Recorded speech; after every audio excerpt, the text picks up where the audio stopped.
السلام عليكم ورحمة الله وبركاته. نحمده ونستعينه ونستغفره ونؤمن به ونتوكل عليه ونعوذ بالله من شرور أنفسنا ومن سيئات أعمالنا. من يهد الله فلا مضل له ومن يضلل فلا هادي له وأشهد أن لا إله إلا الله وحده لا شريك له وأشهد أن سيدنا وحبيبنا محمدا عبد الله ورسوله الذي أرسله بالحق بشيرا ونذيرا وداعيا إلى الله بإذنه وسراجا منيرا. قال الله تعالى في القرآن الكريم والفرقان الحميد: أعوذ بالله من الشيطان الرجيم. بسم الله الرحمن الرحيم. وكذلك جعلناكم أمة وسطا لتكونوا شهداء على الناس ويكون الرسول عليكم شهيدا. اللهم صل وسلم وبارك على محمد وعلى آله وصحبه أجمعين. সম্মানিত শ্রদ্ধেয় মুসল্লিয়ানে কিরাম, মুরব্বিয়ানে ইসলাম, যুবক ভাইয়েরা, আমরা রবিউল আউয়াল মাসের আজকে সম্ভবত তৃতীয় জুমা আমরা আদায় করতে যাচ্ছি। এই মাসের শুরু থেকে রাসূল করিম সাল্লাল্লাহু আলাইহি ওয়াসাল্লামের সিরাত সম্পর্কে, তার প্রতি মহব্বত, তার আনুগত্য ইত্যাদি বিষয় নিয়ে আমরা কম বেশি কথা বলে আসছি। আজকেও আমরা প্রিয় নবী মুহাম্মদ রাসূলুল্লাহ সাল্লাল্লাহু আলাইহি ওয়াসাল্লামের শ্রেষ্ঠত্ব, তার উম্মতের শ্রেষ্ঠত্ব ইত্যাদি বিষয় নিয়ে কিছু কথা রাখার চেষ্টা করব ইনশাআল্লাহ। সম্মানিত ভাইয়েরা, আমরা প্রথমেই শুকরিয়া আদায় করে নিই এই জন্য যে আমরা মহান আল্লাহ অবগত মুসলিম হওয়ার সুযোগ পেয়েছি। আল্লাহ তাআলা সুযোগ পেয়েছেন, আলহামদুলিল্লাহ। শুকরিয়া আদায় করি এই জন্য যে তিনি আমাদেরকে সর্বশ্রেষ্ঠ নবী মুহাম্মদ রাসূলুল্লাহ সাল্লাল্লাহু আলাইহি ওয়াসাল্লামের উম্মত হওয়ার সুযোগ করে দিয়েছেন। এটা কোনো আবেদনের কারণে এটা হয়নি যে আমরা দরখাস্ত করেছি আর আল্লাহ তাআলা আমাদের দরখাস্ত মঞ্জুর করেছেন, এরকম না। এটা আল্লাহ তাআলার পক্ষ থেকে আমাদের প্রতি দয়া, অনুকম্পা। তিনি এটা চুজ করেছেন, তিনি আমাদেরকে নির্বাচন করেছেন অন্য কোন নবীর উম্মত না বানিয়ে আখির জামানার নবী, শ্রেষ্ঠ নবী মুহাম্মদ রাসূলুল্লাহ সাল্লাল্লাহু আলাইহি ওয়াসাল্লামের উম্মত হওয়ার জন্য। এটা অনেক অনেক বড় সৌভাগ্য। হাদিসের মধ্যে দেখা যায় নবী মুহাম্মদ রাসূলুল্লাহ সাল্লাল্লাহু আলাইহি ওয়াসাল্লাম বলছেন নাহনুল আখিরুন, আমরা বললাম আখিরি উম্মত, আমরা কি আখিরি উম্মত, নাহনুল আখিরুন। আখিরি উম্মত মানে হলো আমাদের পরে একদম ডিরেক্টলি কিয়ামত হয়ে যাবে, আমাদের পরে শুধুই কিয়ামত, মাঝখানে আর কোনো নবী আসবেন না, আর কোনো উম্মত আসবেন না। আল-আউয়ালুন ইয়াউমাল কিয়ামাহ, আমরা শেষে, কিন্তু কিয়ামতের দিন আমরা হব প্রথম। সুবহানাল্লাহ, আমরা কিয়ামতের দিন কি হব? প্রথম। ওয়া নাহনু আউয়ালু মান ইয়াদখুলুল জান্নাহ। সুবহানাল্লাহ, আমরা বললাম তারা প্রথম জান্নাতে প্রবেশ করবে। এটা নবী মুহাম্মদ সাল্লাল্লাহু আলাইহি ওয়াসাল্লামের উসিলায় এটা হয়েছে, এটা নবীজির বারাকাত, তার সম্মান, তার মর্যাদা।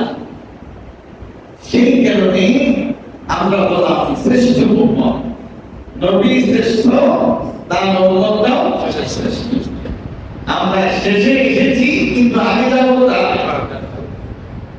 সুবহানাল্লাহ, নবীজি সাল্লাল্লাহু আলাইহি ওয়াসাল্লাম বলেন, লা ইয়াকফাউ আল্লাহু হাযিহি উম্মাহ আলা দালালাহ, আমার উম্মত গোমরাহির উপরে একমত হবে না। কথা বুঝতেছে? আমার উম্মত কিসের উপরে? কোন অসত্যের উপরে তারা একমত হবে না। তাহলে এই উম্মতের এটা একটা বৈশিষ্ট্য, কোন একটা অন্যায়ের উপরে, কোন একটা অপরাধের উপরে এই উম্মতের ঐক্যমত্য প্রতিষ্ঠিত হবে না। এই উম্মতের ঐক্যমত্য প্রতিষ্ঠিত খুবই গুরুত্বপূর্ণ কথা। ওয়ায়াদুল্লাহি আলাল জামাআহ, আর এই উম্মতের সম্মিলিত সিদ্ধান্ত যেটা, এটাই হলো জামাআত। আর এই জামাআতের উপরে স্বয়ং আল্লাহ তাআলার হাত রয়েছে। ইয়াদুল্লাহি আলাল জামাআহ, জামাআতের উপরে ঐক্যবদ্ধ সিদ্ধান্তের উপরে আল্লাহ তাআলা কি থাকবে? আল্লাহ তাআলার হাত থাকবে। ওয়া আলাইকুম বিসাওয়াদিল আ'যাম, এই জন্য আমাদেরকে বলা হয়েছে তোমরা সাওয়াদে আ'যামকে আঁকড়ে ধরো, সর্ববৃহৎ দলকে তোমরা আঁকড়ে ধরো। সবচেয়ে বড় দল, সবচেয়ে বড় সংগঠন যেটা, সেটাকে তোমরা আঁকড়ে ধরো। নবীজি সাল্লাল্লাহু আলাইহি ওয়াসাল্লাম বলেছেন, সবচেয়ে বড় দল কোনটা? আপনার জামানা, আপনার সময়ের বড় দল এখানে উদ্দেশ্য করা হয় নাই। নবী মুহাম্মদ সাল্লাল্লাহু আলাইহি ওয়াসাল্লাম থেকে নিয়ে আজ পর্যন্ত সমস্ত হকপন্থীরা যেই কথার উপরে সুপ্রতিষ্ঠিত ছিল, সেই কথার উপরে আবু বকর আছে, ওসমান আছে, আলী আছে, সমস্ত সাহাবীরা আছে, তাবিঈরা আছে, তাবিঈরা আছে, পূর্বেকার উলামায়ে মুতাকাদ্দিমিন, মুতাআখিরিন, সবাই এই বিষয়টাকে সত্য হিসেবে গ্রহণ করেছে। কি এদের বাহিরে কি আলাদা কোন সত্য তালাশ করার সুযোগ নাই? এটাই হলো সওয়াদে আ'যাম। এখন কি সওয়াদে আ'যাম, সকল যুগের মানুষেরা যে জিনিসটাকে মহাসত্য হিসেবে গ্রহণ করেছে। যেহেতু বিভিন্ন যুগে, বিভিন্ন সম্প্রদায়ে, বিভিন্ন সময়ে মানুষেরা যেটাকে সত্য হিসেবে গ্রহণ করেছে, এর অর্থই হলো আল্লাহ তাআলার নিকটে ওইটা সত্য, আল্লাহ তাআলার নিকটে ওইটা সত্য। এজন্য নবীজি সাল্লাল্লাহু আলাইহি ওয়াসাল্লাম বলেছেন, আমার উম্মত অসত্যের উপরে একমত হবে না। যেহেতু সাহাবী জামানা, তাবিঈ জামানা, তাবিঈ জামানা এবং পরবর্তী যুগের উলামায়ে কেরাম যে বিষয়কে সত্য হিসেবে গ্রহণ করেছে, এর অর্থই হলো এটা যদি অসত্য হতো তাহলে উম্মত তার উপরে একমত হতো না। আর আমাদেরকে বলা হয়েছে তোমরা সেই জিনিসটাকে আঁকড়ে ধরো, এর বাইরে আলাদা কোনো জিনিসকে সত্য হিসেবে গ্রহণ করতে যাবে না। মহান শাজ্জা শুজ্জা ফিন্নার। নবীজি বলছেন এখান থেকে যারা বিচ্ছিন্ন হবে তারা বিচ্ছিন্ন হয়ে জাহান্নামে চলে যাবে। উম্মতের সম্মিলিত সিদ্ধান্ত, উম্মতের সম্মিলিত সিদ্ধান্তকে শ্রদ্ধা করতে হবে, সম্মান করতে হবে, ভালোবাসতে হবে, তার অনুসরণ করতে হবে। এর বিপরীত করার চেষ্টা করা যাবে না। উদাহরণ হিসেবে আমি যদি একটা কথা বলি, বাংলাদেশের প্রেক্ষাপটে আমরা বিগত কিছুদিন আগে দুটি মঞ্চের লড়াই দেখেছি, দুটি মঞ্চের সংগ্রাম দেখেছি, দুটি মঞ্চের আমরা চেতনা দেখেছি। একটা হলো শাপলার চেতনা আর আরেকটা হলো শাহবাগী চেতনা। একটা কিসের চেতনা? শাপলার চেতনা। আরেকটা কিসের চেতনা? আরেকটা হলো শাহবাগী চেতনা। এই শাহবাগী চেতনার বিরুদ্ধে ডাক দিয়েছেন শাইখুল হাদিস, এদেশের হাজার লক্ষ কোটি উলামা, ইমানদার, মুসলিমের নয়নের মণি, কলিজার টুকরা আল্লামা আহমদ শফী রাহমাতুল্লাহ আলাইহি। তিনি ডাক দিয়েছেন এদেশের সমস্ত ঘরানার উলামায়ে কেরাম তাকে সাড়া দিয়েছে। সাড়া দেয়নি? তার এই আহ্বান যদি অসত্য হতো তাহলে সকল ঘরানার উলামায়ে কেরাম এটাকে গ্রহণ করতো না, এটার উপরে একমত হতো না। কথা বুঝে আসে?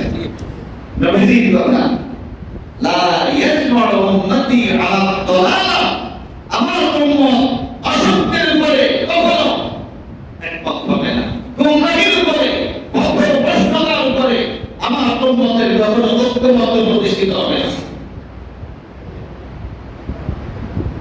এই শাপলা চেতনার বাহিরে অবস্থান করেছে একজন বাংলাদেশের আলেম, পরিচিত আলেম, যার নাম হলো ফরিদ উদ্দিন মাসউদ, মাওলানা ফরিদ উদ্দিন মাসউদ।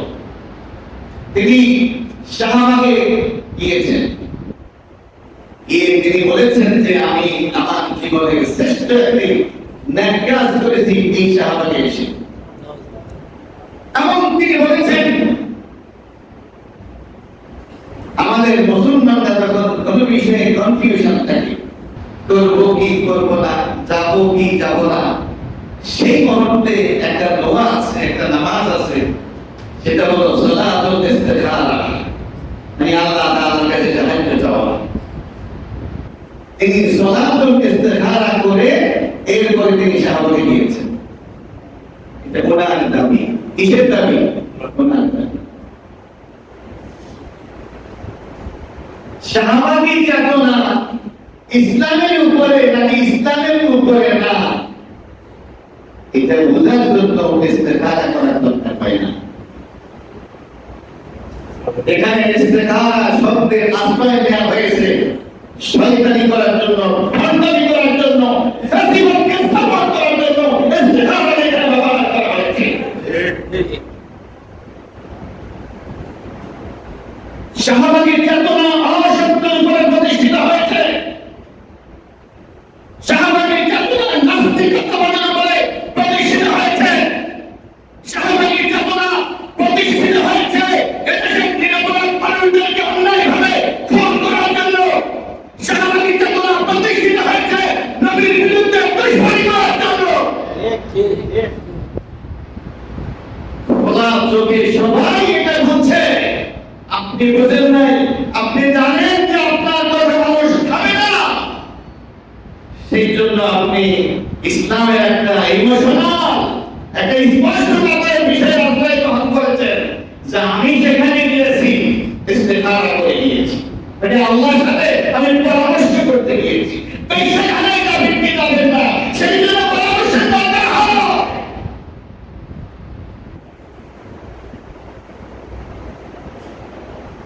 সেগুলো ইস্তেখারার প্রয়োজন হয়।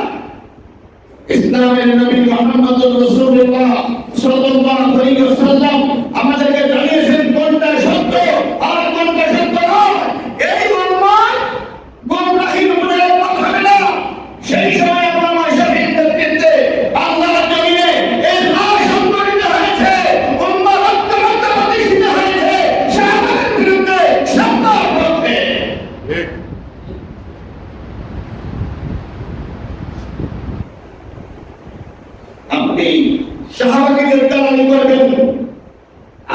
মুসলমান দাবি করবেন, এটা সম্ভব না, এটা হয় না, এটা হতে পারে না। নীতিগতভাবে ইসলামের বিরুদ্ধে অবস্থান গ্রহণ করবেন, অনাদেশের বিরুদ্ধে অবস্থান গ্রহণ করবেন, রাজনৈতিক মূল্যায়নের সাথে ঐক্য করবেন, এটা ইসলাম আর ইসলামী আন্দোলনকে জবাই করে সিদ্ধান্ত গ্রহণ করবেন। আমার বন্ধুরা আমার এই কাছ থেকে হলো স্বাভাবিক না, এটি হলো নেকের কাজ। আল্লাহ তাআলা আমাদেরকে বোঝার তৌফিক নসিব করুন। সংঘাত থেকে ইসলাম হয় না। আপনাকে যদি আল্লাহর পক্ষে থাকতে হয়, ইবলীসের বিপক্ষে আপনাকে অবস্থান করতে হবে। আপনি যদি মুসার পক্ষে থাকেন, ফিরআউনের বিপক্ষে আপনাকে অবস্থান করতে হবে। আপনি যদি মুহাম্মদের পক্ষে থাকেন, আবু জাহল বলে থাকতে এদের পেটাই তাগিয়ে আপনাকে ছাড়তে হবে, এদের চাটুকারি আপনাকে ছাড়তে হবে, এদের কাছ থেকে সুবিধা গ্রহণ আপনাকে বন্ধ করতে হবে।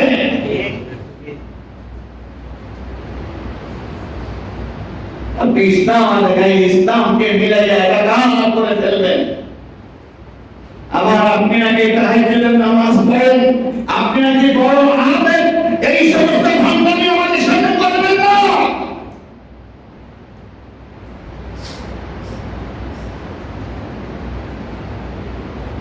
আল্লাহ তাআলা আমাদেরকে বোঝার তৌফিক দান করুন। কারো ব্যক্তিগত আমল আমরা দেখতে চাই না। যার ভেতরে যেটা আছে সেটা তার জবান দিয়ে বের হয়, যার ভেতরে যেটা আছে সেটা তার কর্ম দিয়ে তার প্রমাণ করে। সকাল সন্ধ্যা দিনে এবং রাতে আপনি কাদের সাথে উঠা বসা করেন, কারা আপনাকে ভালোবাসে, আপনি কাদেরকে ভালোবাসেন, আপনি কাদের এজেন্ডা বাস্তবায়নের জন্য মাসের পর মাস বছরের পর বছর কাজ করেছেন, সেটা আপনি কিভাবে করবেন? আপনার তাহাজ্জুদ দোহাই দিয়া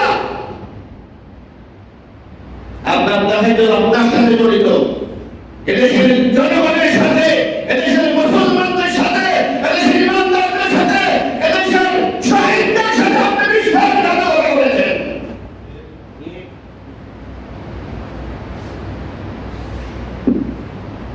আল্লাহ তাআলা আমাদেরকে বোঝার তৌফিক দান করুন। প্রিয় ভাইয়েরা আমার, নবী মুহাম্মদুর রাসূলুল্লাহ সাল্লাল্লাহু আলাইহি ওয়াসাল্লামের ঐতিহাসিক বক্তব্য, লা ইয়াজমাউল্লাহু হাযিহিল উম্মাহ আলা দালালাহ, আল্লাহ তাআলা এই উম্মতকে ঐক্যবদ্ধ করবেন না গোমরাহের উপরে, ওয়ায়াদুল্লাহু আলাল জামাআহ, আর এই জামাতের উপরে ঐক্যবদ্ধ সিদ্ধান্তের উপরে স্বয়ং আল্লাহ তাআলার হাত রয়েছে। কার হাত রয়েছে? ওয়া আলাইকুম বিসসাওয়াদিল আযম, আল্লাহ তাআলা আমাদেরকে বলছেন তোমরা বিচ্ছিন্ন জনগোষ্ঠীর পক্ষ অবলম্বন করবে না, তোমরা বড় জামাতের পক্ষ অবলম্বন করবা। মান শাদ্দা শুযা ফিন্নার, যারা এই বিশাল জামাতকে পাশ কেটে বিচ্ছিন্নতাবাদীদের অনুসরণ করবে, তারা বিচ্ছিন্ন হয়ে বিক্ষিপ্ত হয়ে তারা জাহান্নামে চলে যাবে। এর থেকে আল্লাহ তাআলা আমাদের শরীরকে হেফাজত করুন। সবাই বলেন আমিন। প্রিয় ভাইরা আমার, বলছিলাম এই উম্মতের মর্যাদা সম্পর্কে। হযরতে নূহ আলাইহিস সালাম এবং তার উম্মতেরা কিয়ামতের দিন আসবেন। ফায়াকুলুল্লাহু আযজা ওয়া জাল্লা হাল বাল্লাগতা, আপনারা জানেন যে নূহ আলাইহিস সালাম 950 বছর পর্যন্ত তিনি তার উম্মতদেরকে দাওয়াত দিয়েছেন, কিন্তু দুর্ভাগ্য সেই জাতি খুব কম সংখ্যক লোক তার অনুসরণ করেছেন। আল্লাহ তাআলা যখন প্রশ্ন করবেন, নূহ আমার পক্ষ থেকে দেয়া অর্পিত দায়িত্ব তুমি পালন করেছো? ফায়াকুল, হযরত নূহ আলাইহিস সালাম জবাব দেবেন, নাম আয়া, হ্যাঁ রব, আমি আমার দায়িত্ব যথাযথ সম্পন্ন করেছি। ফায়াকুলু লিউম্মতিহি, এরপরে আল্লাহ তাআলা নূহের উম্মতদেরকে জিজ্ঞেস করবেন, হাল বাল্লাগতুম, নবী নূহ দাবি করতেছে তার উপরে অর্পিত দায়িত্ব সে যথাযথ পালন করেছে। এটা কি ঠিক? সে কি তার দায়িত্ব ঠিকমতো পালন করেছে? ফায়াকুলুন নূহ আলাইহিস সালাতু ওয়াস সালামের বিরুদ্ধ জাতি বলতে মা জাআনা মিন নবী, না হে রব, আমাদের কাছে তো কোনো নবী আসে নাই, আমাদের কাছে কোনো রাসূল আসে নাই, কোন সতর্ককারী আমাদের কাছে আসে নাই।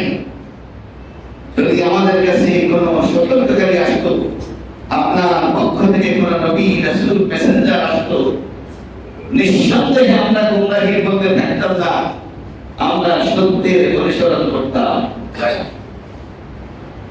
এখান থেকে একটা মেসেজ গ্রহণ করুন।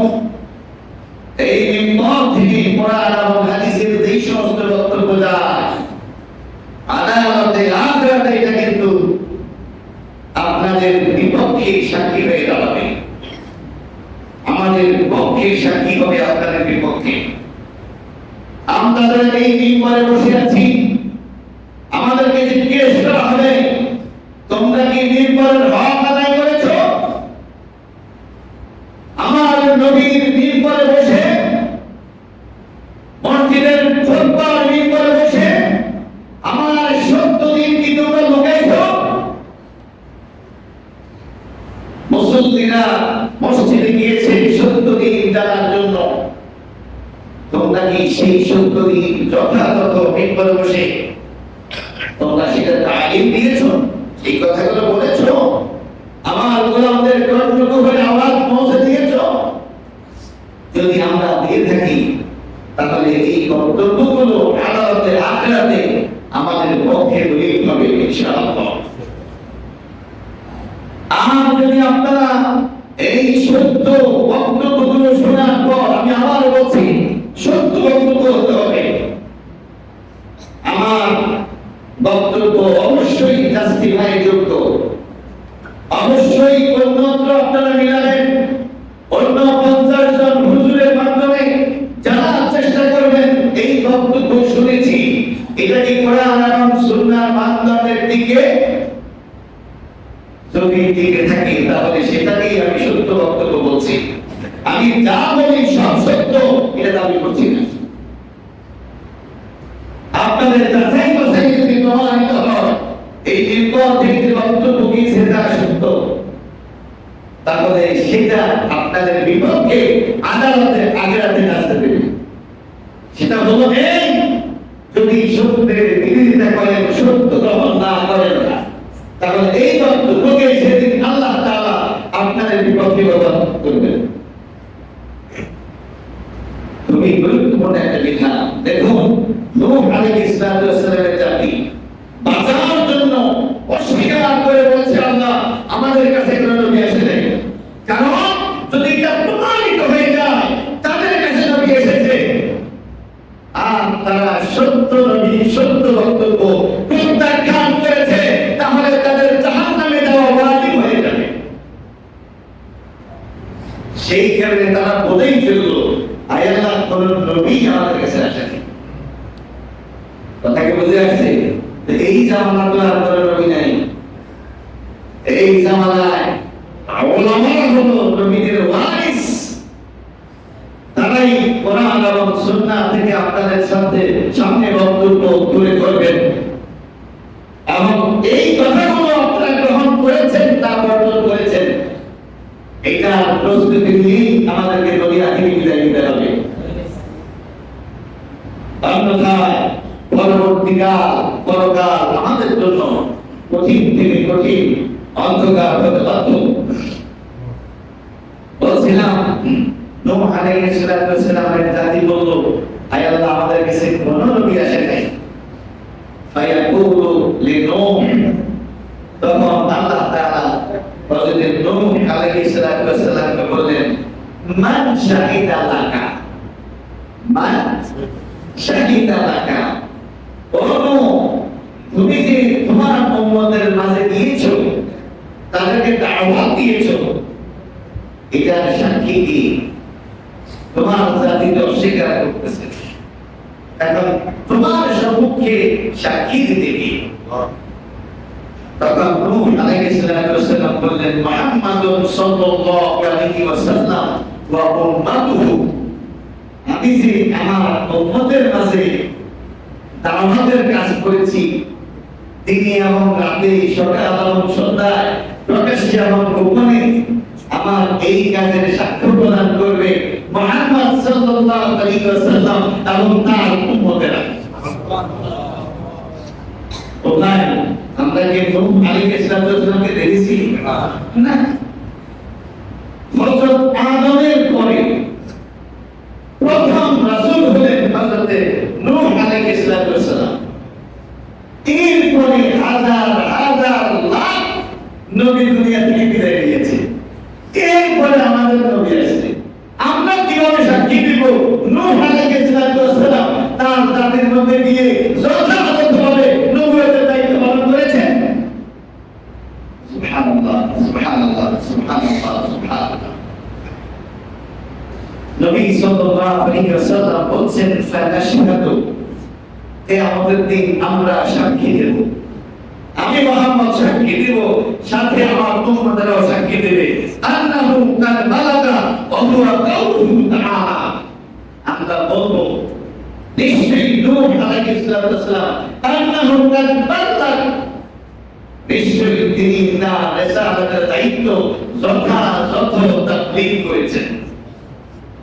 প্রমাণ কি? এই আয়াত, وكذلك جعلناكم أمة وسطا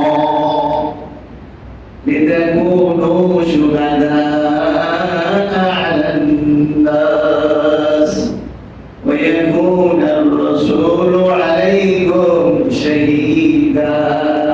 سبحان الله। আমরা হলাম মধ্যম পন্থী উম্মত। আমরা কি মধ্যম পন্থী উম্মত? আমরা বলবো নূহ আলাইহিস সালাম তার জাতির মধ্যে যথাযথভাবে আল্লাহ তাআলার দেয়া দায়িত্ব পালন করেছেন, তিনি তার কাজে কোনো ত্রুটি করেন নাই। এটা আমরা বলবো। আমরা সঠিক কথা বলেছি কিনা আল্লাহ তাআলা জিজ্ঞেস করবেন মুহাম্মদকে। মুহাম্মদ সাল্লাল্লাহু আলাইহি ওয়াসাল্লাম বলবেন যে আমার উম্মত সত্য সাক্ষ্য দিয়েছে, আমার উম্মত সত্য সাক্ষ্য দিয়েছে। ويكون الرسول عليكم شهيدا, আর রাসূল নিজে তোমাদের সাক্ষীর পরে সাক্ষী প্রদান করবেন। সুবহানাল্লাহ। এই হলো নবী মুহাম্মদ সাল্লাল্লাহু আলাইহি ওয়াসাল্লামের মর্যাদা। আমরা আসলাম শেষে, কিন্তু কিয়ামতের দিন সবার থেকে আমাদের মর্যাদা হবে বেশি। আমরা আসলাম শেষে, সবার আগে জান্নাতে প্রবেশ করব আমরা। সুবহানাল্লাহ। আমরা হলাম উম্মতে ওয়াসাত, পূর্বেকার নবীদের দাওয়াতি কাজের সাক্ষ্য আমরা প্রদান করব যখন তাদের উম্মতেরা তাদের দাওয়াত আর তাবলীগের ব্যাপারটা স্বীকার করবে। কিয়ামতের দিন আমাদের সাক্ষীতে নূহ আলাইহিস সালাম সেদিন বেঁচে যাবে। এটা আমাদের মর্যাদা, এটা আমাদের শারফ। আর এই মর্যাদা আমরা পেয়েছি নবী মুহাম্মদুর রাসূলুল্লাহ সাল্লাল্লাহু আলাইহি ওয়াসাল্লামের ওসিলায়। প্রিয় ভাইরা, আমরা এমন এক নবীর উম্মত, নবী মুহাম্মদ সাল্লাল্লাহু আলাইহি ওয়াসাল্লাম বলেছেন, ফুদ্দিলতু আলাল আম্বিয়া বিসিদ্দিন, লক্ষাধিক নবী এবং রাসূলের মধ্যে আমি নবী মুহাম্মদের মর্যাদা 6 কারণে অন্যদের থেকে বেশি। কয় কারণ? 6 কারণ। মানে আমাকে যা যা দেয়া হয়েছে পূর্বেকার কোন নবীকে স্পেশাল এই মর্যাদা দেয়া হয়নি। সুবহানাল্লাহিল আযীম ওয়া বিহামদিহি। এক নাম্বার হলো ওয়াদিতু জাওয়ামিআল কালিম, আমি নবী মুহাম্মদের বৈশিষ্ট্য হলো আল্লাহ তাআলা আমাকে এমন কৌশল শিক্ষা দিয়েছেন, এমন হিকমা শিক্ষা দিয়েছেন, এমন প্রজ্ঞা শিক্ষা দিয়েছেন, এমন ভাষা শিখাই দিয়েছেন, অনেক বড় কথা আমি ছোট বাক্যে বলতে পারি। অনেক বড় কথা আমি ছোট বাক্যে বলতে পারি। আমি হলাম জাওয়ামিউল কালিম, এটা সহকারে আল্লাহ তাআলা আমাকে পাঠিয়েছেন, তা অন্য কোন নবীর বৈশিষ্ট্যের মধ্যে দেখা যায় না। কম কথায় অধিক কথা বোঝানো। 2 নাম্বার হলো ওয়া নুসিরতু বির-রু'ব, আমাকে আল্লাহ তাআলার পক্ষ থেকে সাহায্য করা হয়েছে। কিসের মাধ্যমে? রু'ব, রু'ব মানে হলো ডর, ভয়, ডর, ভয়। অর্থাৎ আমি যদি কোন এলাকায় যুদ্ধের জন্য যাই, তাহলে অটোমেটিক্যালি আমার শত্রুদের হৃদয়ের মধ্যে আল্লাহ তাআলা ভয় ঢুকিয়ে দেন। এবং সেটা কত? 1 মাসের দূরত্ব সমপরিমাণ। 1 মাস মানে হলো 500 মাইল। কত মাইল? এটা বুঝছেন? উনি যদি টেকনাফ থাকে, তাহলে তেতুলিয়াতে গিয়া ওখানকার শত্রুদের হৃদয়ের মধ্যে ভূমিকম্প শুরু হয়ে যায়। তো যুদ্ধ করবে কি? 500 মাইল দূর থেকে তাদের অবস্থা খারাপ, যত মুখোমুখি হবে তত তারা বেহাল অবস্থা হয়ে যায়। এই স্পেশাল মর্যাদা আর কোন নবীকে দেওয়া হয়নি। এটা নবী মুহাম্মদ সাল্লাল্লাহু আলাইহি ওয়াসাল্লামকে দেওয়া হয়েছে, যে 1 মাসের দূরত্ব সমপরিমাণ জায়গায় শত্রুদের হৃদয়ের মধ্যে আল্লাহ তাআলা অটোমেটিক্যালি ভয় ঢুকিয়ে দিতেন। মুসলিমদের রব, আমাকে রব দ্বারা সাহায্য করা হয়েছে। কয়টা গেল? দুইটা। আরেকটা হলো ওয়াহিল্লাতলি আল-মাগানিম, আল-গানাইম, গনিমতের মাল। যুদ্ধ পরবর্তীতে শত্রুদের রেখে যাওয়া সম্পদ, এটাকে বলা হয় গনিমত। কি বলা হয়? গনিমত। এই গনিমতের মাল ব্যবহার করা, এটা পূর্বেকার নবীদের জন্য জায়েজ ছিল না, কিন্তু এই নবীর জন্য গনিমতের মাল ব্যবহার করা আল্লাহ তাআলা বৈধ করে দিয়েছেন। আল্লাহ তাআলা কি করে দিয়েছেন? এটাও অন্য কোন নবীর বৈশিষ্ট্য ছিল না, এটাও শুধুমাত্র নবী মুহাম্মদ সাল্লাল্লাহু আলাইহি ওয়াসাল্লামের বৈশিষ্ট্য ছিল, যা আল্লাহ তাআলা তাকে দিয়ে ধন্য করেছেন। কয়টা গেল? 3টা। আরেকটা হলো ওয়াজুলাতলি আল-আরদ তুহুরান ওয়া মাসাজিদা। সুবহানাল্লাহ। আমার জন্য পুরো জমিনকে পবিত্র আর মসজিদ বানিয়ে দেওয়া হয়েছে। যেখানে চাইবেন সেখানে নামাজ পড়তে পারবেন, কেবলমাত্র টয়লেটে আর কবরস্থানে ছাড়া।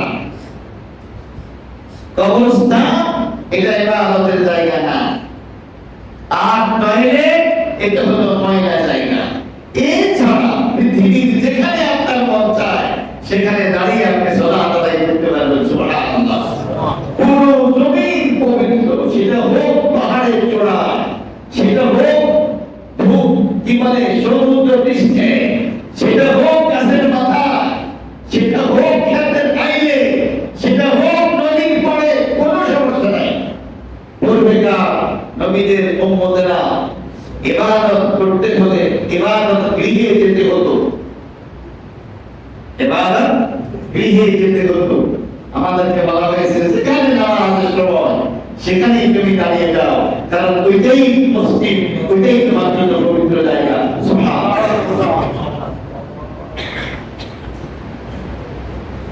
সুবহানাল্লাহ। এরপর হলো ওয়া উরসিলতু ইলাল খালকি কাফা। সুবহানাল্লাহ, সুবহানাল্লাহ, সুবহানাল্লাহ। আমার এই নবী আরো একটা স্পেশাল কোয়ালিটি, মর্যাদা আর সম্মান যা করে নবীর নয়। আল্লাহ তাআলা বলেন রব্বুল আলামিন। কি রব্বুল আলামিন মানে কি? জগৎ সমূহের রব, জগৎ সমূহের রব। শুধু পৃথিবী নয়, শুধু মঙ্গল নয়, শুধু শুক্র নয়, শুধু মিল্কি ওয়ে গ্যালাক্সি নয়, জগৎ বলতে যা বোঝায় সবটা রবকে। আল্লাহ। নবী মুহাম্মদ সাল্লাল্লাহু আলাইহি ওয়াসাল্লাম তিনি বলেন রাহমাতুল লিল আলামিন, তিনিও জগৎ সমূহের জন্য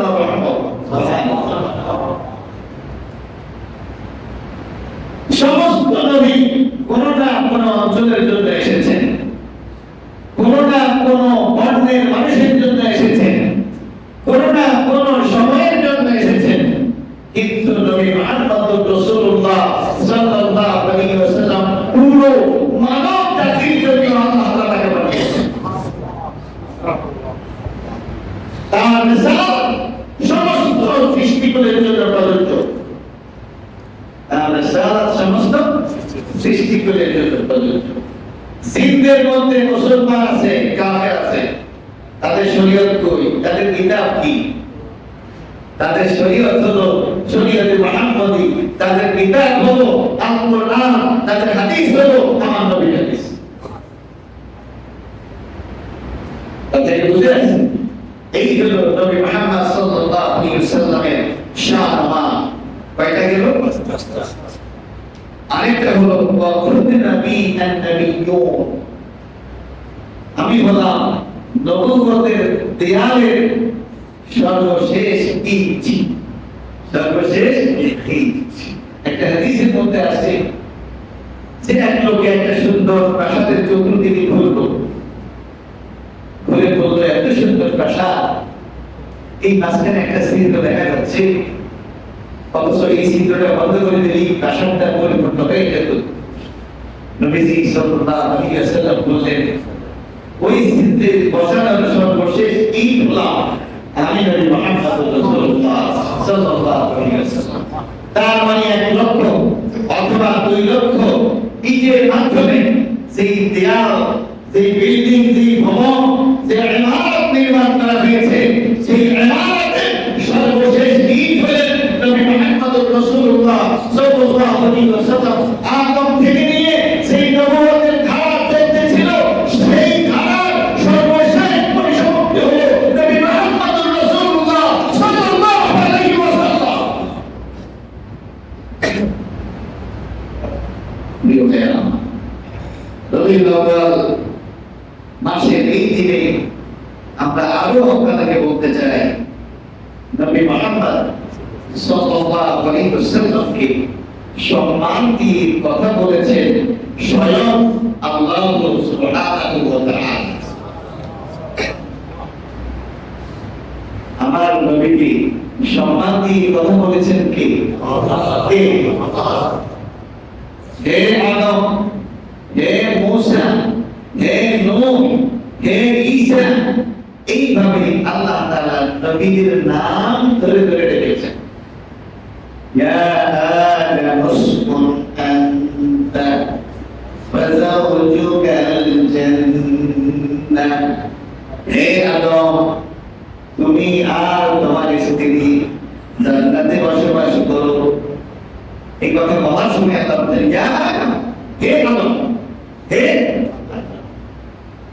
আল্লাহ তাআলা বলতেছেন, ইয়া নূহ ইন্নাহু লাইসা মিন আহলি ইন্নাহু আমালুন গায়রু সালিহ।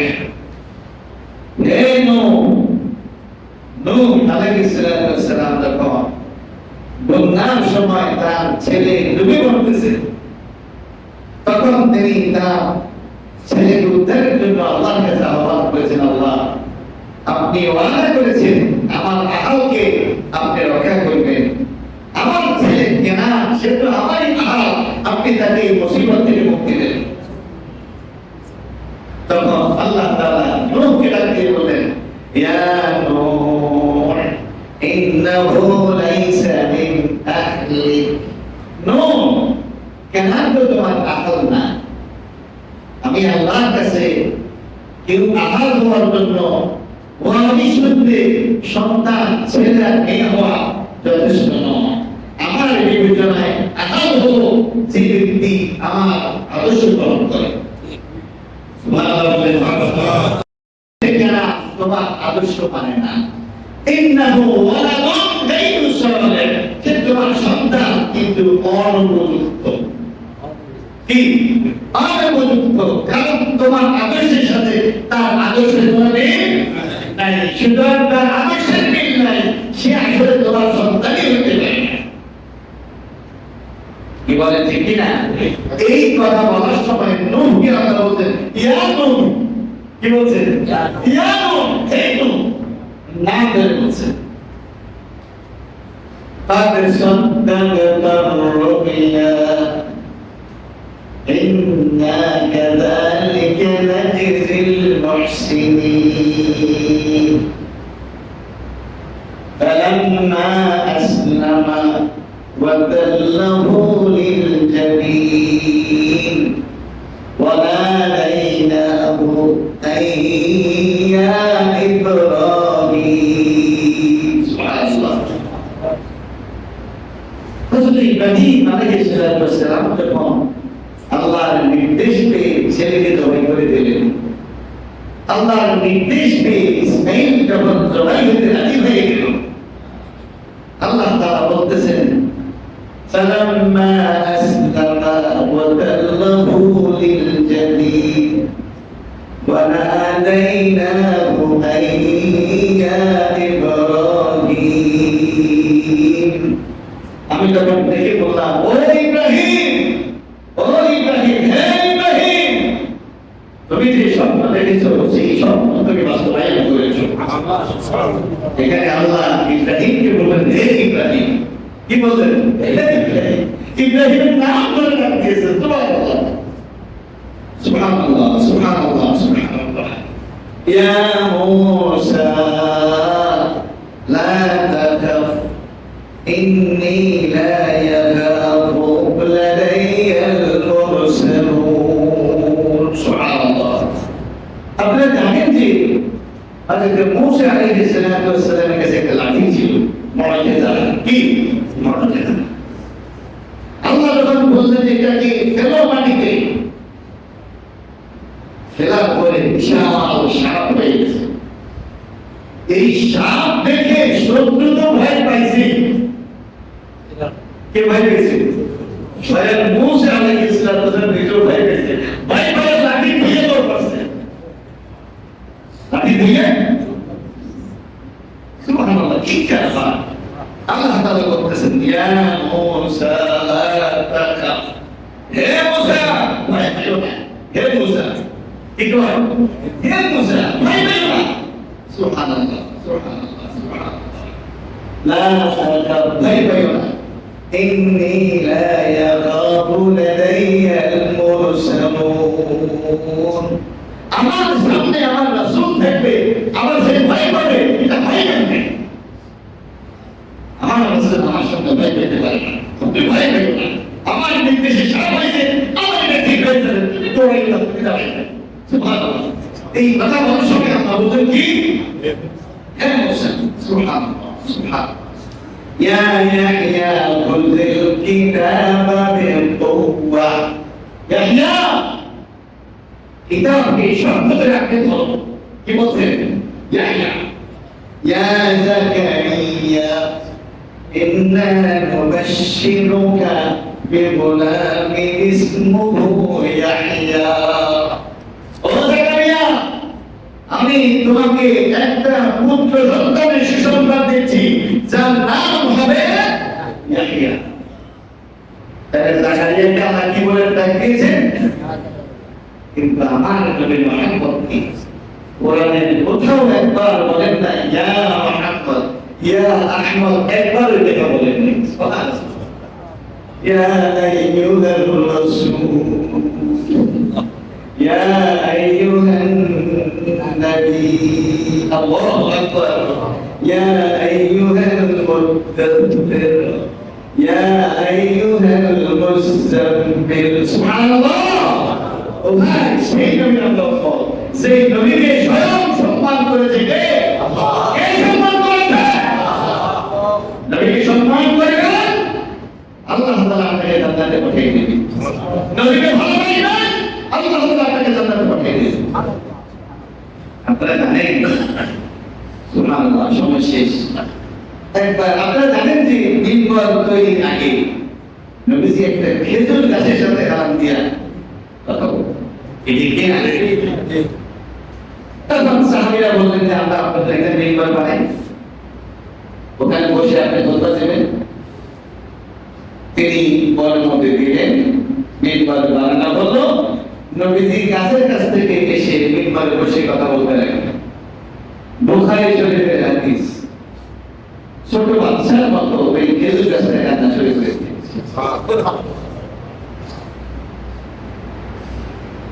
যে আল্লাহর নবী আমার পাশে দাঁড়াইয়া খুতবা দিত, আর আজকে মিম্বর বানানো হয়েছে। আমি এই নবীর মহব্বত কেন করব? সমস্ত সাহাবীরা শুনতে পেয়েছে। তখন নবীজি মিম্বর থেকে উঠে গিয়ে ওই খেজুর গাছটাকে মুছে দিলেন আর বললেন, তুমি কি এটা পছন্দ করো যে তোমাকে এখানেই দাফন করা হবে? আর পরকালে আখিরাতে জান্নাতে তুমি আমার সাথে থাকবে। তো ভাই, আমার নবীকে মহব্বত করার কারণে একটা জড় পদার্থ, একটা গাছ যদি জান্নাতে যেতে পারে, দুর্ভাগা নিঃসন্দেহে সে যে নবীর উম্মত হলো, কিন্তু নবীকে ভালো না বেশি, তার সুন্নাতকে ভালোবাসে, তার আদর্শকে ভালো না বেশি, তার আনুগত্য গ্রহণ না করে যদি সে জান্নাতে যায়। আসুন, রবিউল আউয়াল মাসের এই দিনে, এই জুমায় আমরা এই সিদ্ধান্ত গ্রহণ করি, আমার নবীকে স্বয়ং আল্লাহ মহব্বত করেন, তাকে ভালোবাসেন, তাকে সম্মান দিয়ে কথা বলেছেন। সেই নবীর আমরা উম্মত হওয়ার সুযোগ পেয়েছি। এর হক আদায় করার চেষ্টা করি, শুকরিয়া আদায় করার চেষ্টা করি। এখন থেকে জীবনের প্রতিটি অঙ্গনে নবী মুহাম্মদ সাল্লাল্লাহু আলাইহি ওয়াসাল্লামের অনুসরণ আর অনুকরণ করার চেষ্টা করি। কি বলেন ঠিক কিনা? আল্লাহ আমাদের কাছে